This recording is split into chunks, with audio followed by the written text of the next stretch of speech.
Hi, I'm Georgette Pierre, and you're listening to Black and Nuanced Podcast, dispelling the idea that Black people are monolithic.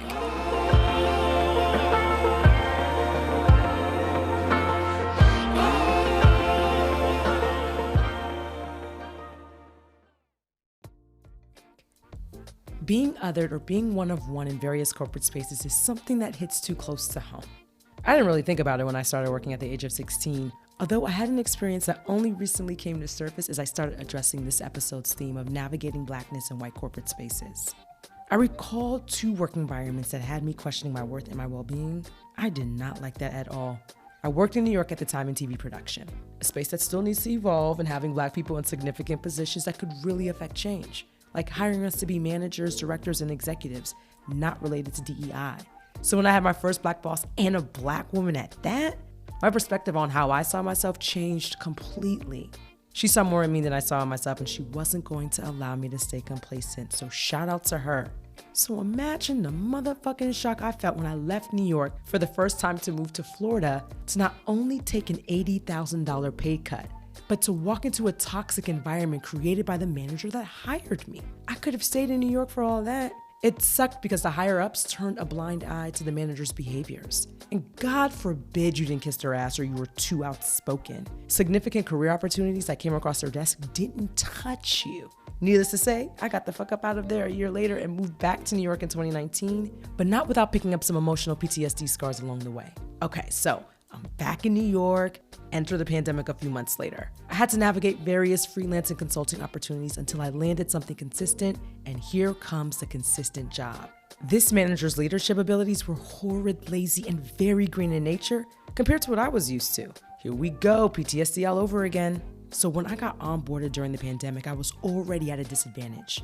I wasn't fully equipped with the necessary resources and information to do my job, and I was on a team that already knew each other, and that's what I meant by lazy.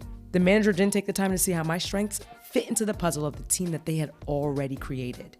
I lost all confidence in myself, so when it was my turn to execute on my first project, it flopped. I had a scarce budget, it was still COVID, and again, minimal know-how with a lot of assumptions being made about what I should already know. I felt disrespected by how the manager chose to reassign the show for me since I didn't execute it the way they saw fit. I was belittled around quote-unquote how bad it was. I was told I didn't know digital. It was still COVID, on top of my position being threatened. Oh, hell nah. But here was the gag. When they decided to leave the company for a new gig, all the pilot ideas they had allegedly greenlit for my team were canceled. Duh, they just weren't good ideas. And I was made to believe like I was the crazy one, like I didn't know good content. Middle finger to that manager and other avatars like them because they don't deserve to be gatekeepers anywhere. Black people are usually waiting for the bottom to fall out because of similar experiences like my own, and we deserve so much better. Although that's not everyone's experience. My first guest can relate. I had never interacted professionally with a person of color, even personally, where I felt like I was lied to, or I was so misguided and so thrown off that I was just, because then it was like, oh my gosh, I'm not trusting my own people. And it was like, how do I look myself in the mirror and say that I can trust myself again and trust us when this person led me so astray? That is the beautiful and gracious Amadi Pate, an artist, a creative. Well, let me let her tell you who she is. So I'm Amadi, and I'm an artist. I'm a creative, and while my main medium is film, is storytelling up on its feet, I've always been a lover of art across the board. For me, it started with loving like 2D art and painting, dragging my parents to museums. That was me as a kid, and it just grew into then loving theater and basically a love of like performing arts for me. I was never much of a dancer, but did take, the dance classes as a kid. But I really found my stride in storytelling, and reading for me was really big as a kid. So for me, it was finding my way as a creative, as an artist, starting with the words on the page. And then from there, realizing how exciting and beautiful it can be when you can breathe life into it and put it on the screen and see people actually reciting those words and living that truth. I love that. I love it. I love that you came in strong, like I'm an artist. Y'all gonna get everything else, but I am an artist first, okay? Yes. You will not disrespect. I love that. And so with your career, and I know I've navigated some of these spaces, with your career, have you ever had to navigate being the only one, right? And the only one meaning the only Black person, the only brown person, person of color, the only woman, only Black woman, right? Like, I feel like there's so many Yep. layers that we can go with Yes. us. And For and sure. and if you had to navigate that, the challenges of now having to be the person that has to represent a whole community Mhm. voice. Talk to us about that. Yeah, so for me, interesting enough, it started very early on. I was very privileged to go to a private school. My parents, that was very important for my sister and I, for them to put us in a private education. But what that meant a lot of times is I was the only one in that space early on. I was, whether it was the only Black girl or just the only Black person. So it's one of those things that I guess early on I figured out my code switching and figured out how to navigate those spaces. And being younger, it was definitely was not always easy. And I think younger, I kind of faulted to leaning towards away from my Blackness and trying to blend in, even though I am very chocolate and beautiful and stand out in every space.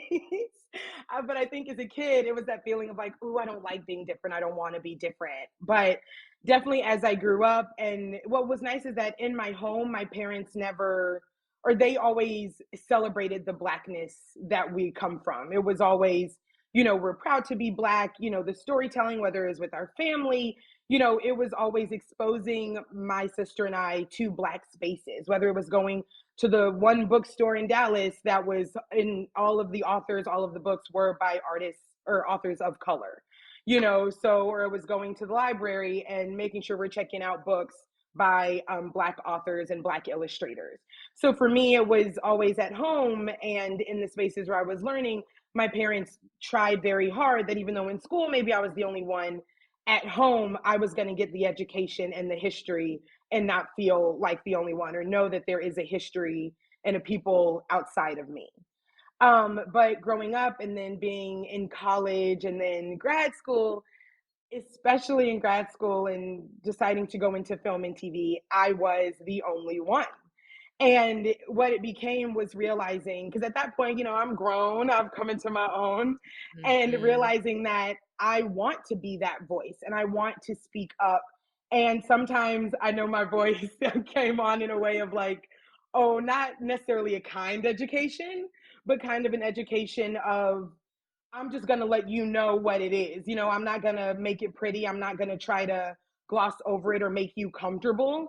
I'm just going to tell you how it is because right now I feel like maybe a little bit of like, are you attacking us or are you saying that, Black isn't as powerful as it is? I can't count how many times I've had to tiptoe around what I've really wanted to say to someone that spoke from a microaggressive place, intentionally or unintentionally. I don't know if any of my peers have ever had these conversations or had someone sitting next to them that looks like me and saying that, well, the stories I want to tell, I am going to center people of color. I am going to center Black people. And not only Mhm. that, but I'm going to center them and I'm not going to put them in a situation that I think society has said is a Black situation.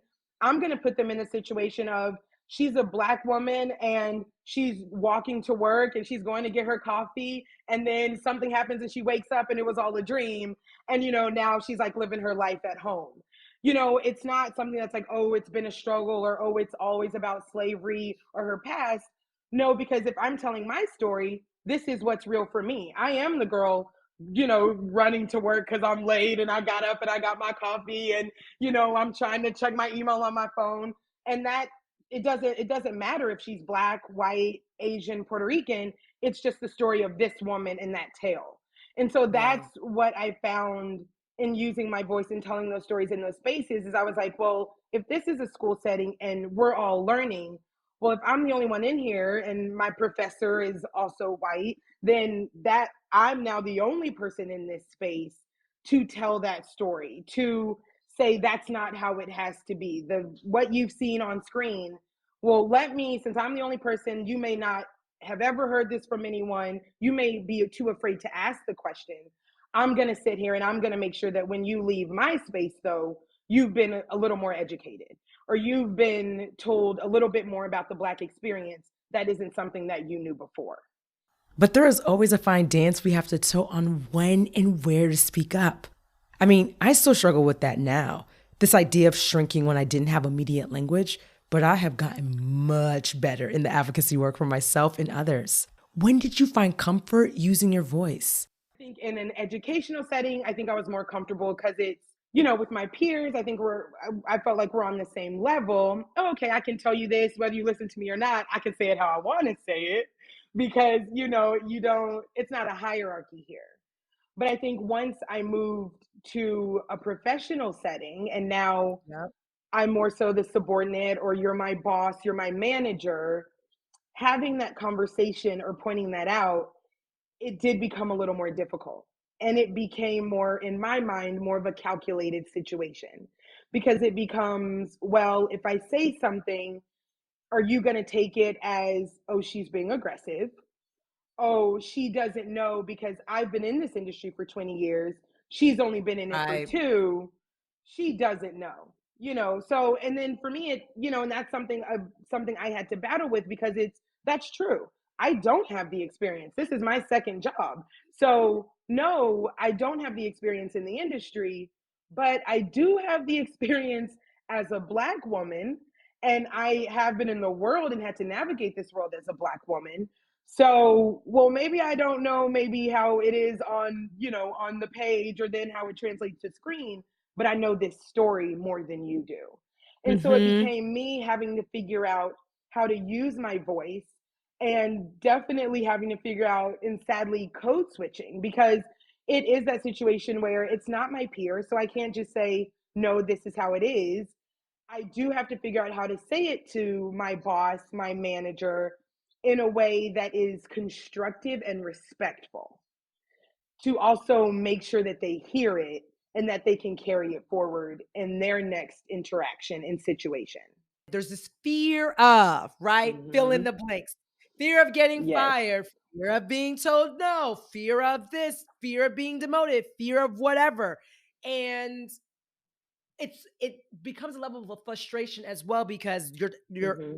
you're in a place or in a room where people that aren't you are telling you about your experiences and talking to you about content that's targeting your community. And how does one navigate that, right? Beyond the Yeah. conversation, like what is it that gets through to people that are in positions that don't look like us, but that make decisions on how we present on the big screen. Um, Hmm. you know, it could be stereotypical, when it could be a misrepresentation. Like, have you also had to bump up against a misrepresentation of us? And Mm. how did you have to navigate that conversation, right? Because I know that could Yeah. also be touchy because sometimes they make it seem like, oh, Amadi's a Black woman. She can speak for all Black people in this room. Right. And I think that touches on to me where you were saying the fear of, to me, it's that fear of misrepresenting our people. It's that fear of, yes, I'm the only one in the room. So now they put on me, oh, Amadi, how do all Black people feel?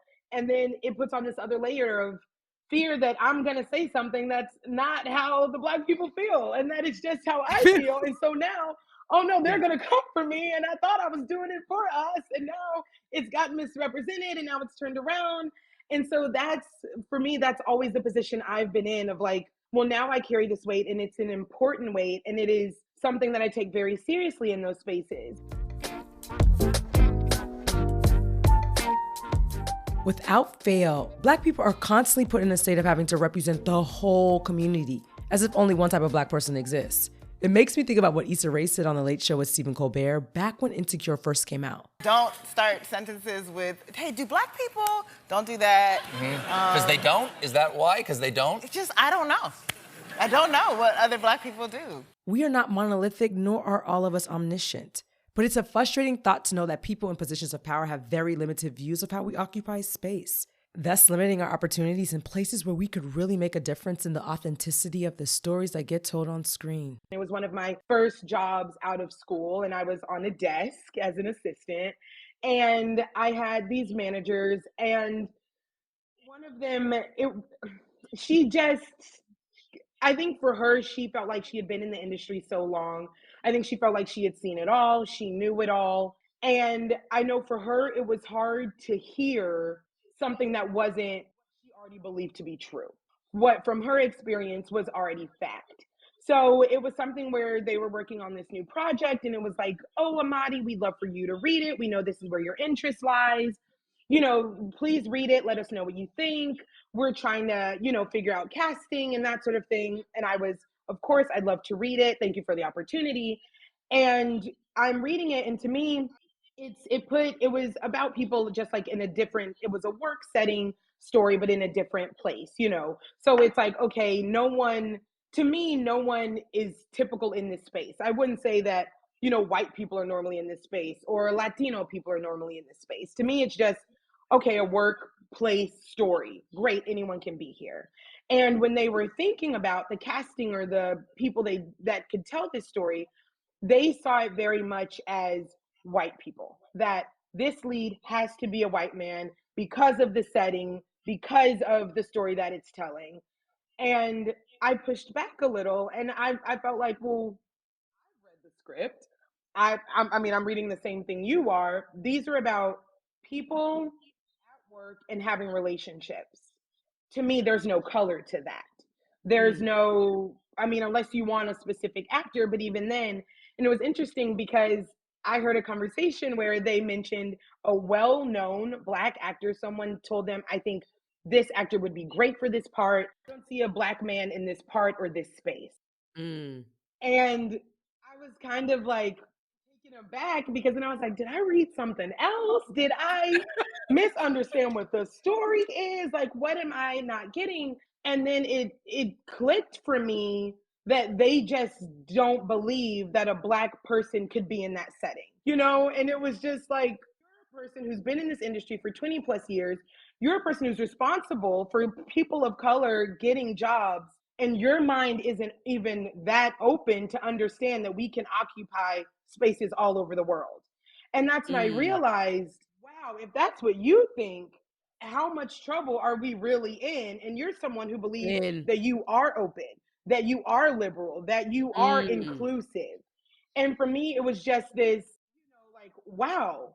And then it made me kind of look around of like, so in your interactions with me, I must really be teaching you and enlightening you of what kind of people we are. And then for me, it was Yeah. the first time of really taking stock in that not only am I maybe the first in this space, I'm the only in this space, but I am the first time that these people have worked with a Black person in this capacity, Wow. in this professional setting. So the way I walk in the room, the way I answer the phone, the way I respond to their emails, it is setting the tone for all Black people they're going to work with forever. And making sure that you're not the last person in that space either. There needs to be more. But it was so powerful with you saying that you are now setting the tone with how Mm-hmm. they interact or what their expectations of how Black people will interact in the spaces that they may not have interacted with as many Black people or any Black people in.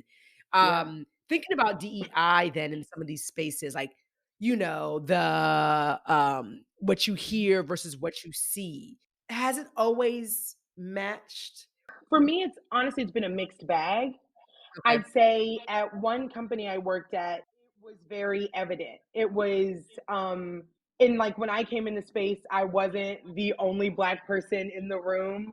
I Yeah. wasn't the only Black woman in the room. And I think also to the credit of that team, the highest up on the team, she was in EVP. It was a Black woman. So I think for her, that was something that, well, from her on down, she just made sure that that was what it was going to be. She was a Black woman, and her Mhm. assistant was a Black man. And so I think for her, it was that, well, anyone who comes through this team, well, it's not a question. I'm not going to sit here and, just be looking around at no one who looks like me. And so that's something I really Mhm. appreciated, because I remember when I went in for my interview, I'm looking around, and while the people I was interviewing with were white, it was very mixed looking around. There were Latino people on the team, there were Black people, there were men, women.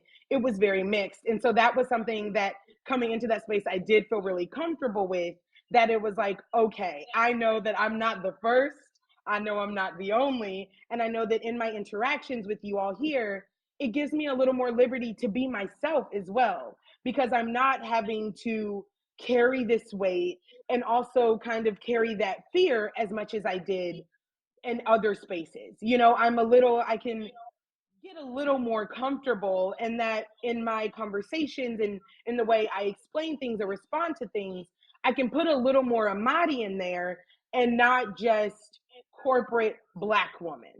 And so at that company, it did feel like the work was being done and they were putting their money where their mouth Very was, intentional. which Hmm. was really nice to see. But where I think the hard part is, and where I think corporations and studios are still working on it, is getting those people of color and Black people in those higher up spaces.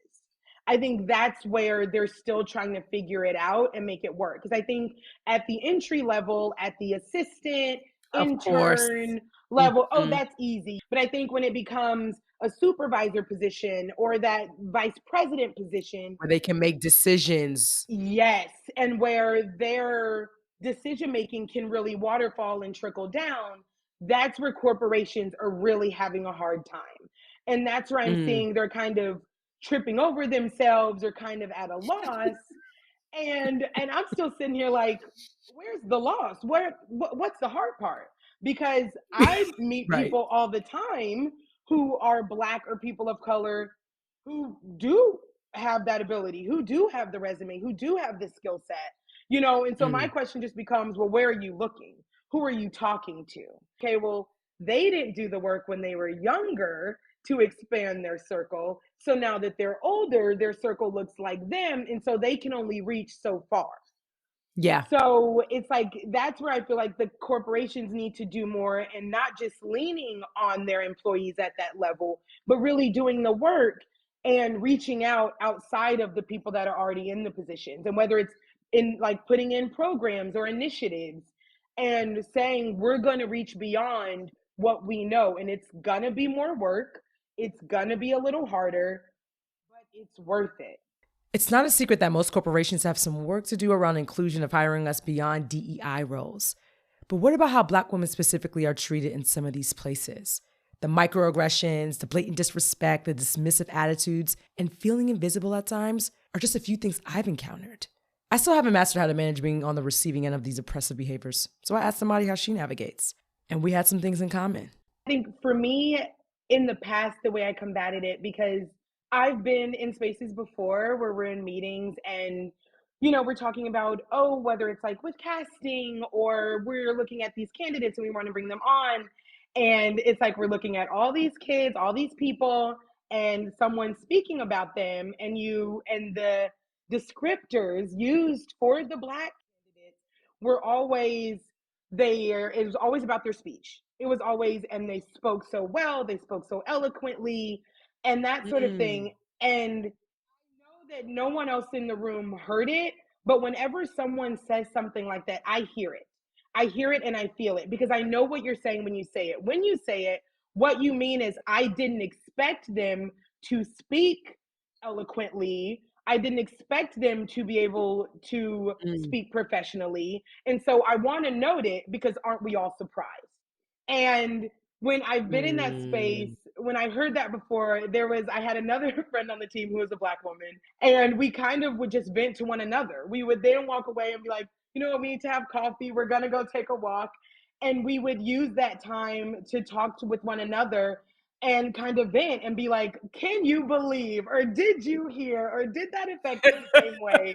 Or it was like, I just can't even. And sometimes it was a moment where we didn't even need to talk about it. It was just, we just need to be outside and just like go get coffee or walk around and just maybe talk about something Right. else because it was just that feeling of like you said, having to eat it. I guess just taking moments to say, okay, we just need to step away because I can't blow up because like you said, I need this job. I have to Hmm. go back in. I have to do the rest of my workday. When you're in these rooms, like what's the thin line or the fine line you have to walk? Like, for instance, wanting to get more diverse voices greenlit or heard or seen or, presented in front of the table for them to consider other people in your line of work. When do you know when it's worth battling? Like that's a hill you want to Yeah. die on. And when are you like, I don't have the Yeah. energy today?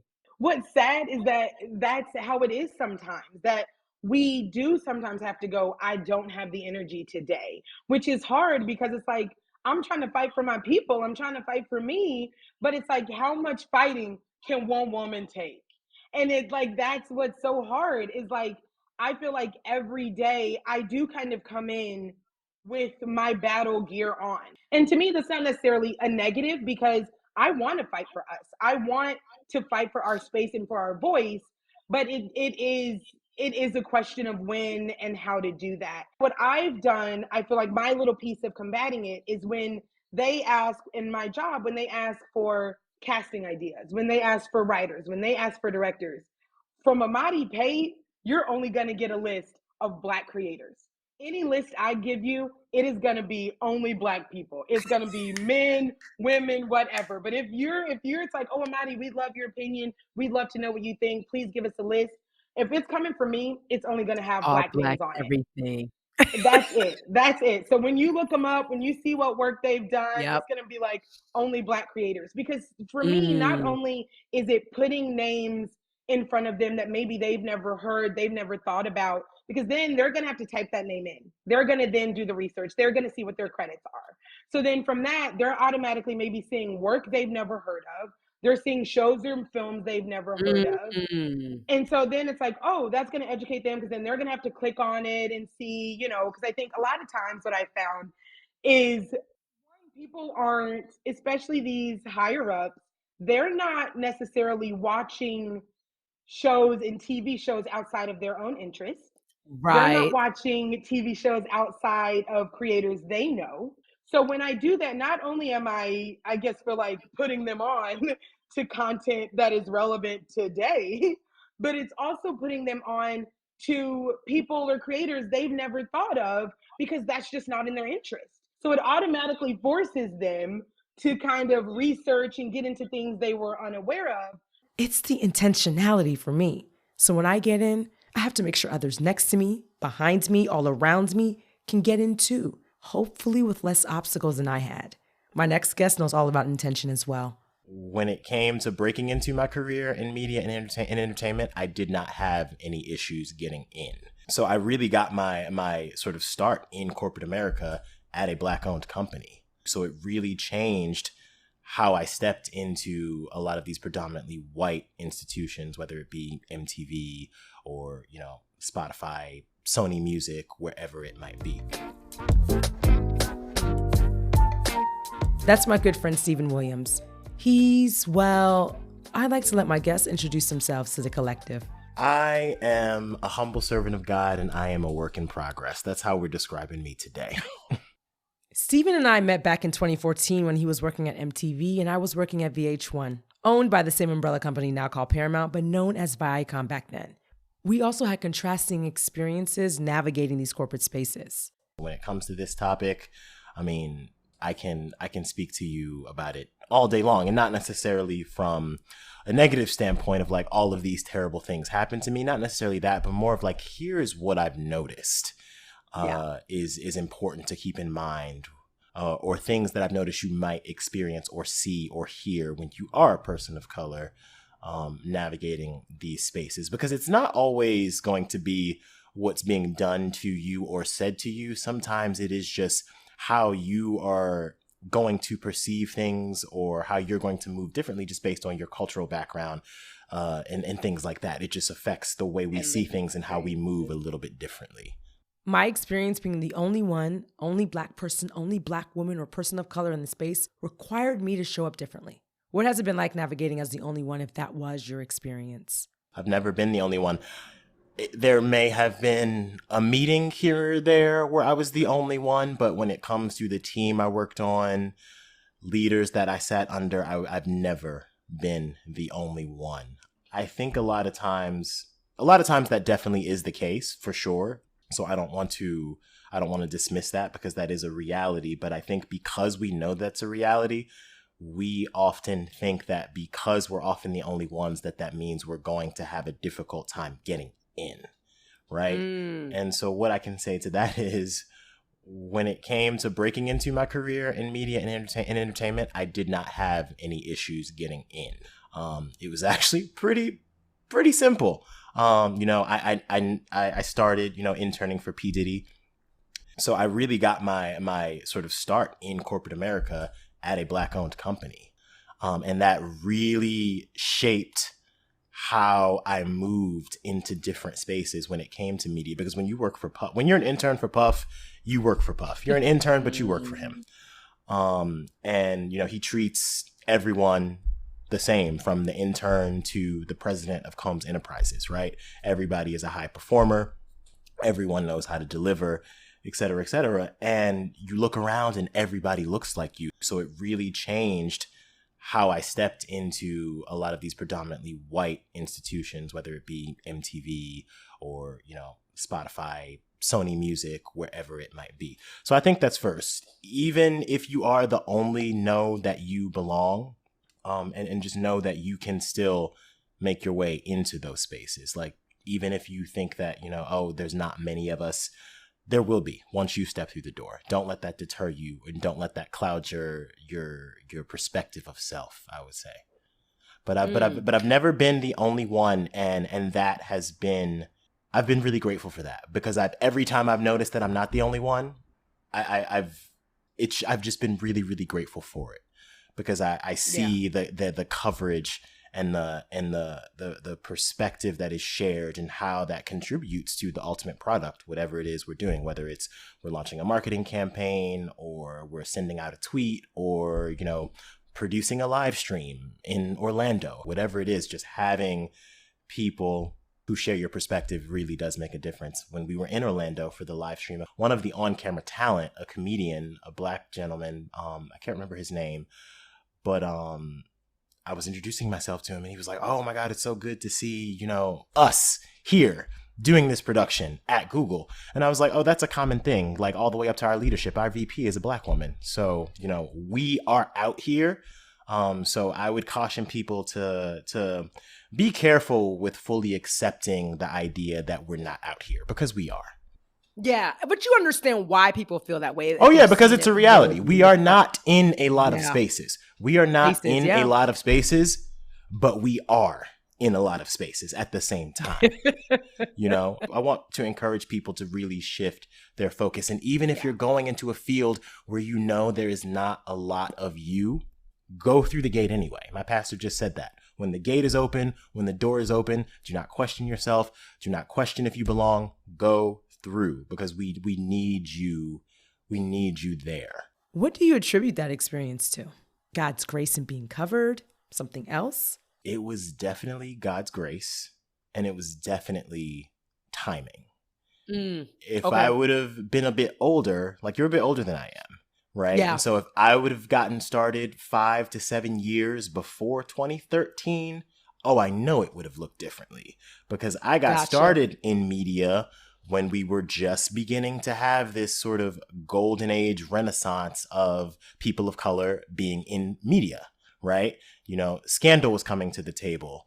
MTV was hiring Lizzo to host live shows before people even knew that Lizzo was a huge artist. The Breakfast Club was becoming the #1 radio station in the country. All of these things around Black people, people of color, were front and center in media. And so because of that, you were beginning to see a lot more of that representation behind the camera. So a lot of it really was timing.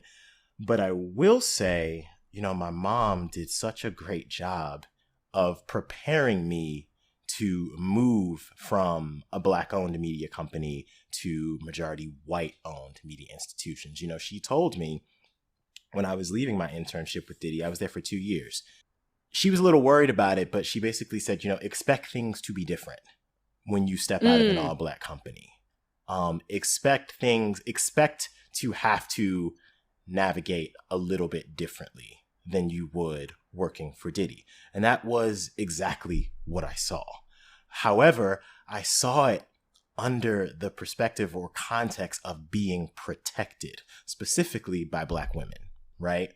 So I go from Diddy to Sony Music, right? And I'm in the Sony Music at RCA Records in the PR department that is run almost entirely by white women, including all of the other interns, white women. There was one Black lead publicist on that team. And then, let's just say I transitioned to a different team for the following semester. So I went from PR to marketing, and marketing was run by Black women. And I had these Black women on multiple occasions pull me aside to say things like, I want to make sure you're getting the best experience possible. I want to make sure you have all of the resources, all of the tools. I want to make sure you know that you are in here and you are killing it. I want you to know that you are in here showing up in a way that most interns do not show up. Or I even had a Black woman pull me aside and say, hey, my white female counterpart is misinterpreting your personality and character, and you and I both know why that is. So I had that kind of coverage and protection when I moved through those spaces. So I saw sort of that I was going to have to navigate a little bit differently. My mom prepared me for that. But then when it came time for me to have to actually step into that, I had so much protection and guidance to be able to do it. And this is all happening still in my intern years, right? Yeah. So I'm seeing this pretty early. I haven't even graduated college yet, right? So yeah. So I have seen it. So I understand, why we have to look out for ourselves when we are the only one or the few in the spaces, because corporate America is different. Corporate America was really started and still is predominantly run by people of a different cultural experience. So that's just the reality. I love that. Correct. I feel like always at the root of it is it's always Black women, will always be Black women. Mm-hmm. Shout out to us Black women. And I love that they poured into you, because that's a real thing, right? Like, I know for me, that's something that I always think about as well. You're at the Googles and the tech space, at least, with us recording this in 2022, November 2022, the tech space has been seeing a hit with laying off a lot of people. Did you feel like there was an adjustment for you entering the tech space, coming out of entertainment and media? And what have you seen now working in the tech space?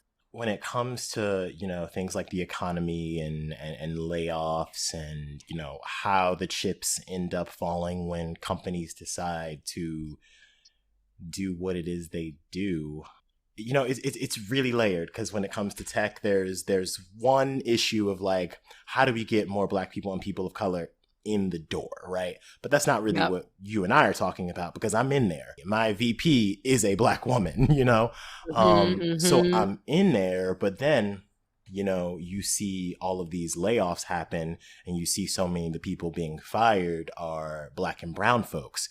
And then you start to ask yourself, okay, well, why is it happening that way? Because I could go the route of, the industry is just nefarious and anti-Black and doesn't want us there, so we're purposely being fired.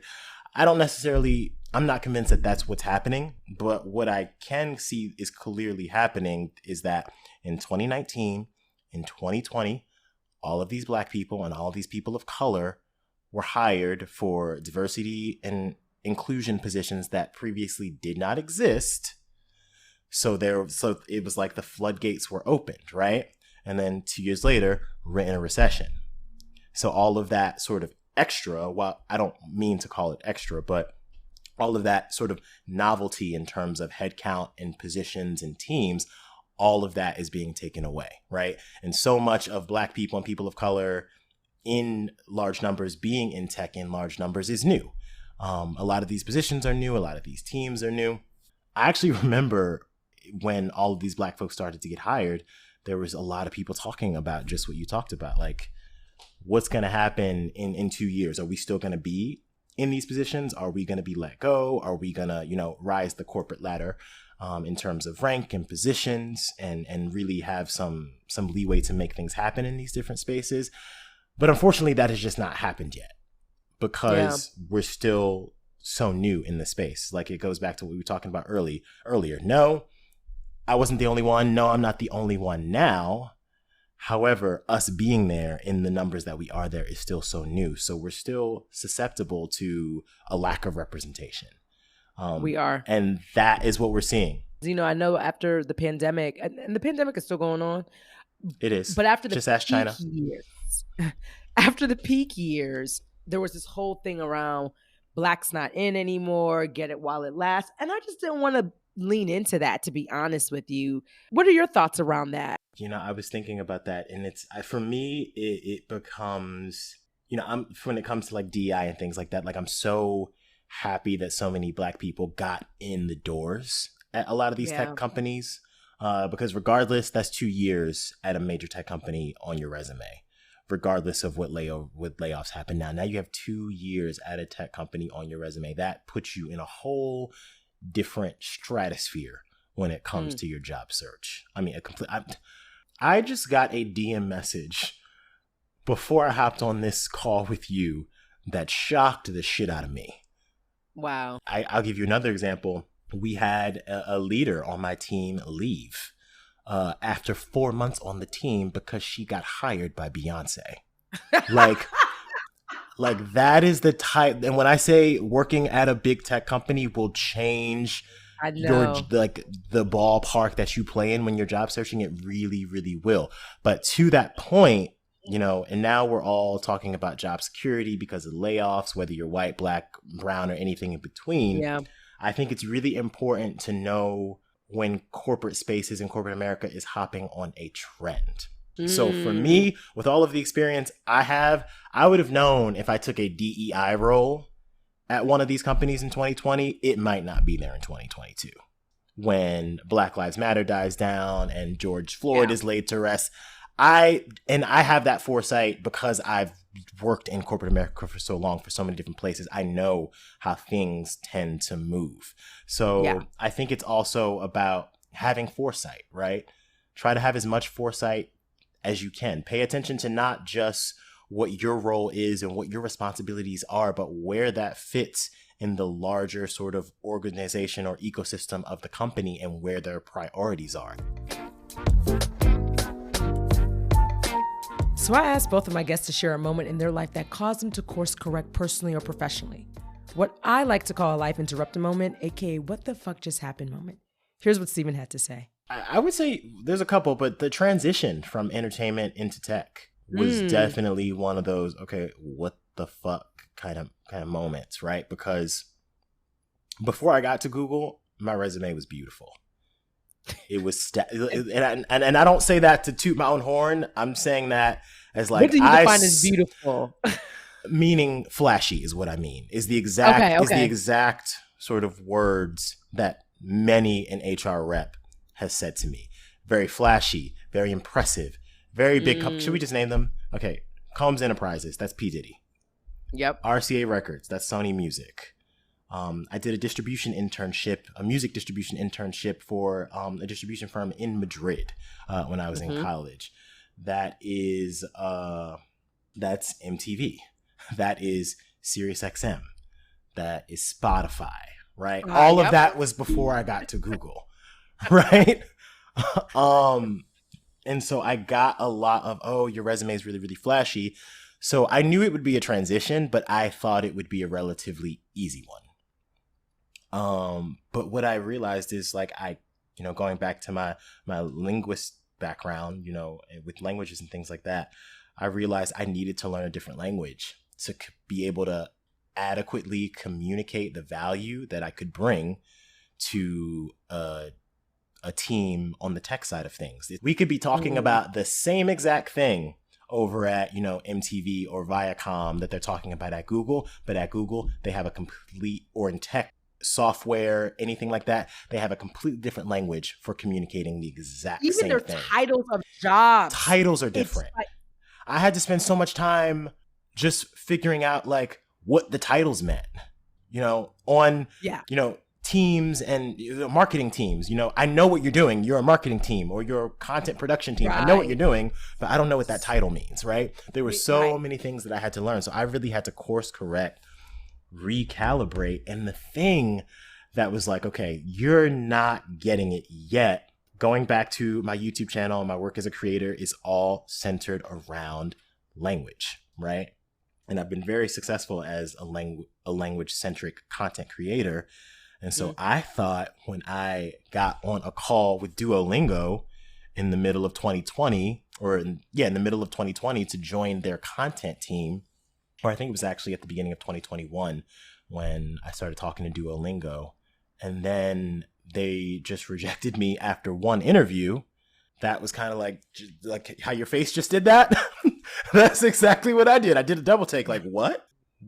I am a proven successful content creator who makes content centered around language.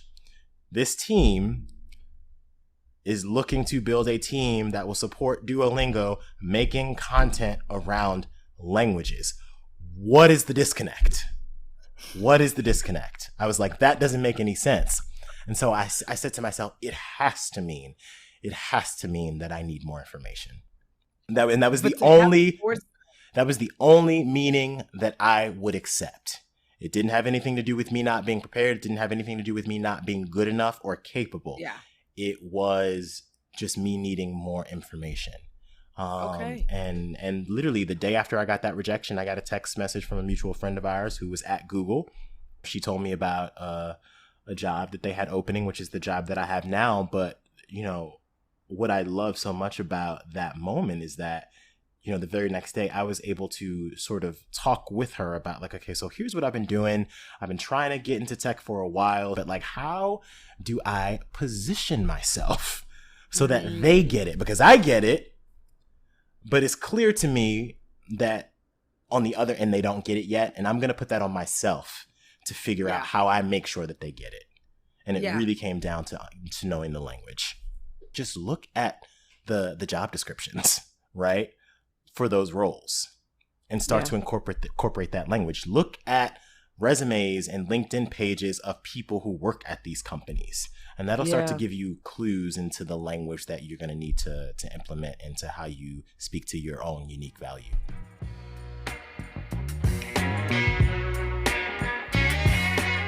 Life is about seasons, and there are some that we can actually name.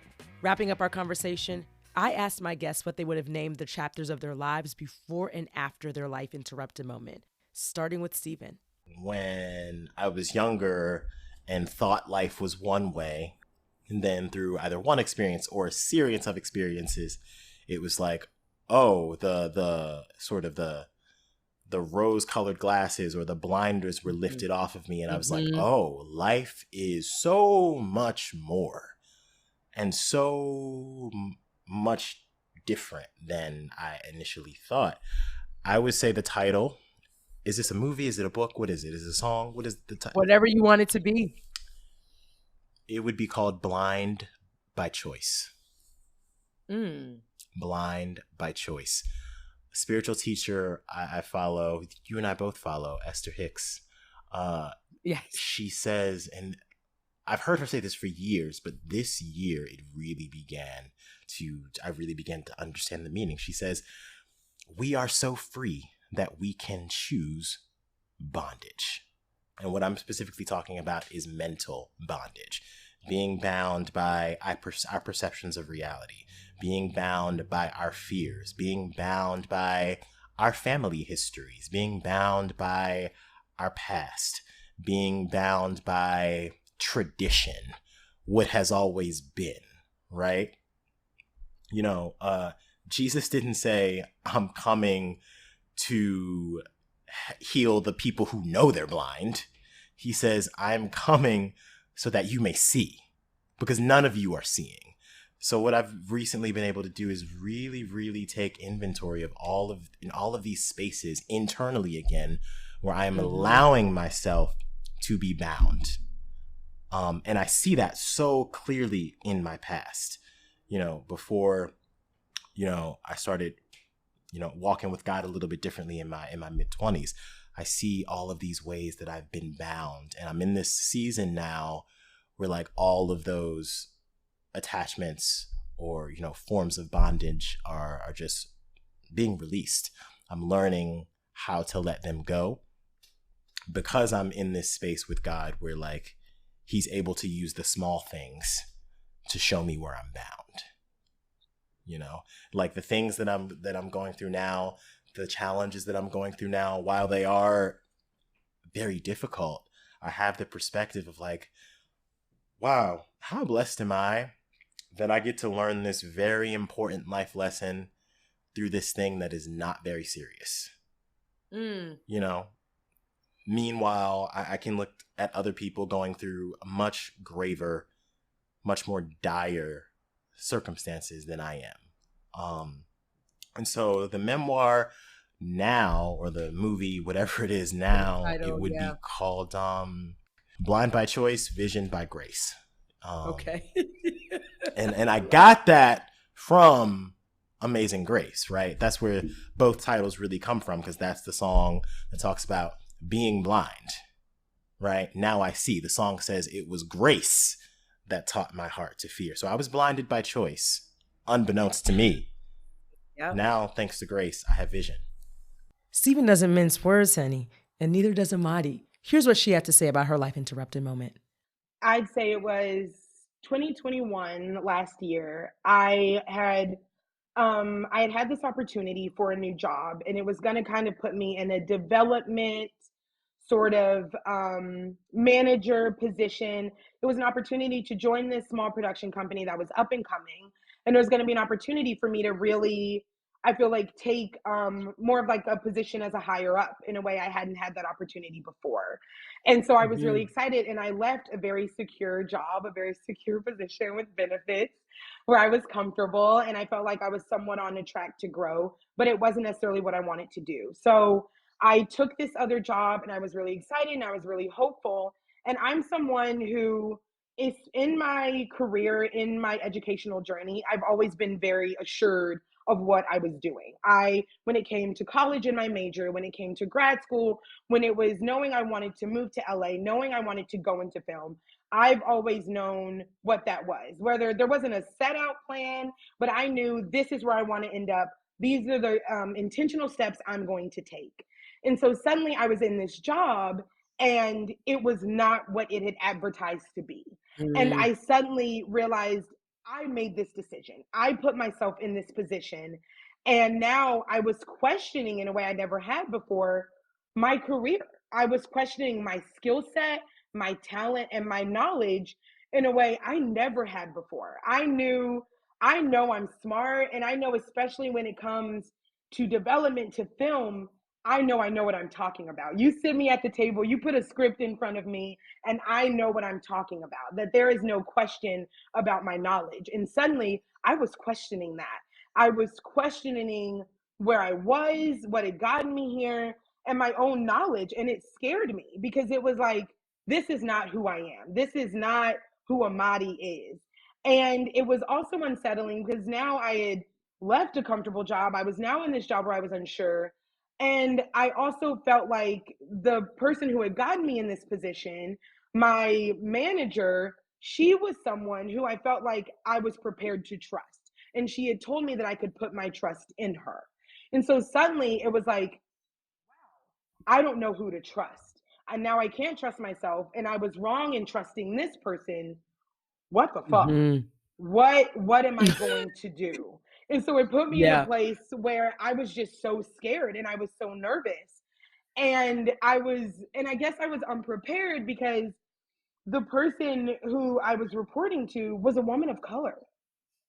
I think what shook me, and also, threw me off kilter, was jarring, because I was like, oh my gosh, I had never interacted professionally with a person of color, even personally, where I felt like, I was lied to, or I was so misguided and so thrown off, that I was just, because then it was like, oh my gosh, I'm not trusting my own people. And it was like, how do I look myself in the mirror and say that I can trust myself again, and trust us, when this person led me so astray?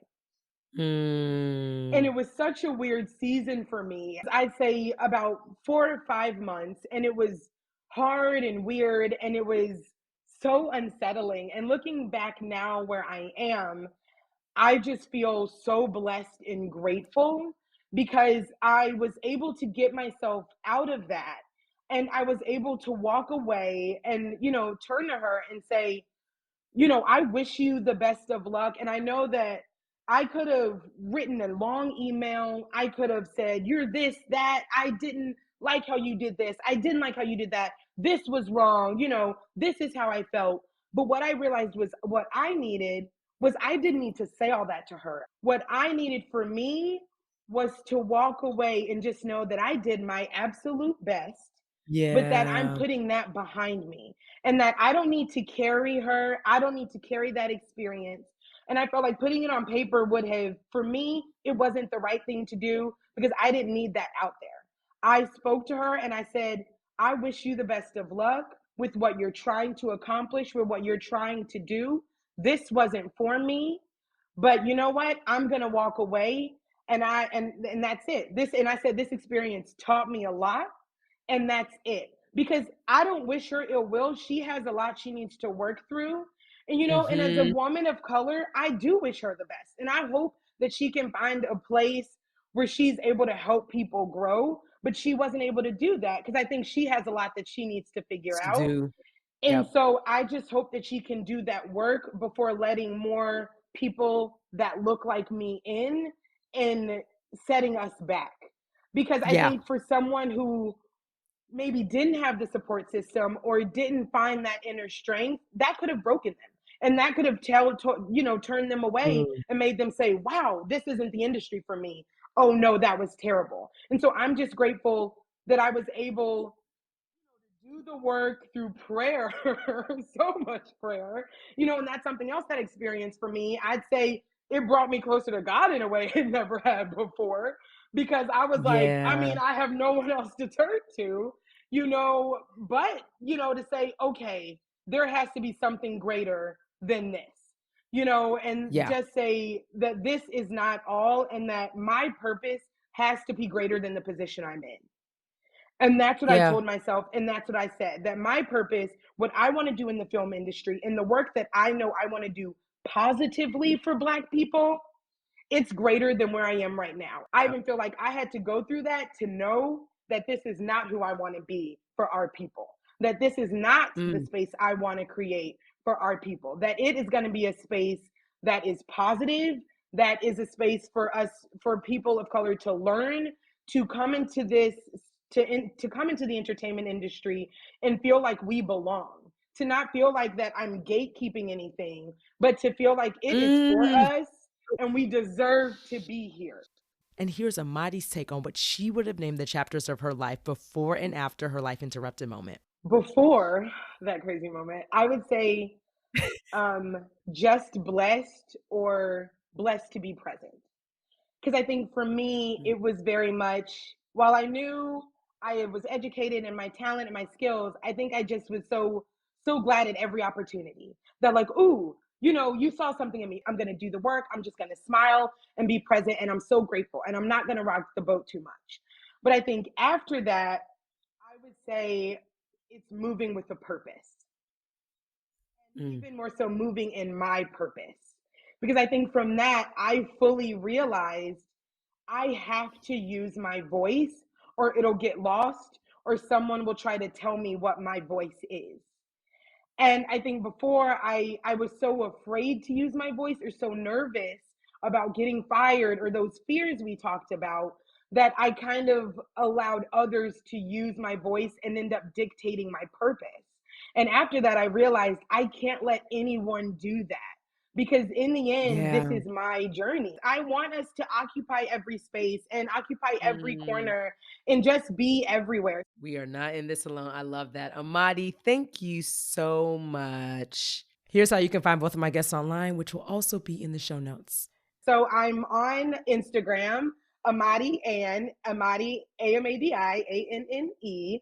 I'm on LinkedIn, Amadi Pate. You can find me, message me, add me, connect, please.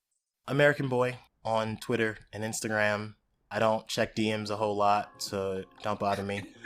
I don't get on Instagram a whole lot, so don't DM me there. If you something I said resonated with you, if you want to know what I'm up to, if you want to hear from me directly, shoot me a tweet at American Boy. Everything spelled correctly, no spaces, no underscores, just American Boy, and don't DM me at me. I repeat. The gratitude I feel for the mentors and experiences that God has made available to me along the way has been so clutch. Mentorship is hella key and exists in all spaces. When I don't always feel confident in my voice as a Black woman, I call my former boss turned client that I spoke about in the intro.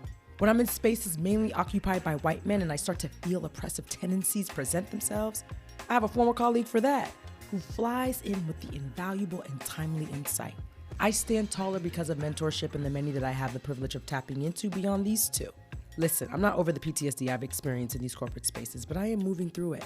What it looks like now in my late 30s are coping mechanisms that are healthier, more tools in my toolkit, and me holding the door wide the fuck open for others that look like me to enter these spaces. For those that don't always want us there, but for the necessary representation on and off screen, and for the culture absolutely need us there.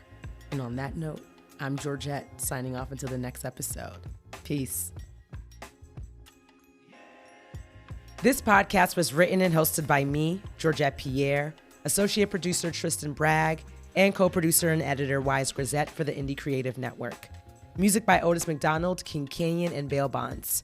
You can follow my conversations on Twitter at Georgette and Instagram at Georgette Pierre. That's GeorgettePierre.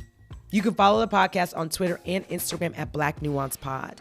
That's Black, NUANCEDPOD, or email us at blacknuancepod@gmail.com, spelled the same exact way. Subscribe and share from your favorite podcast app. We're streaming on Apple, Spotify, Google, Amazon, and more. Thanks for listening.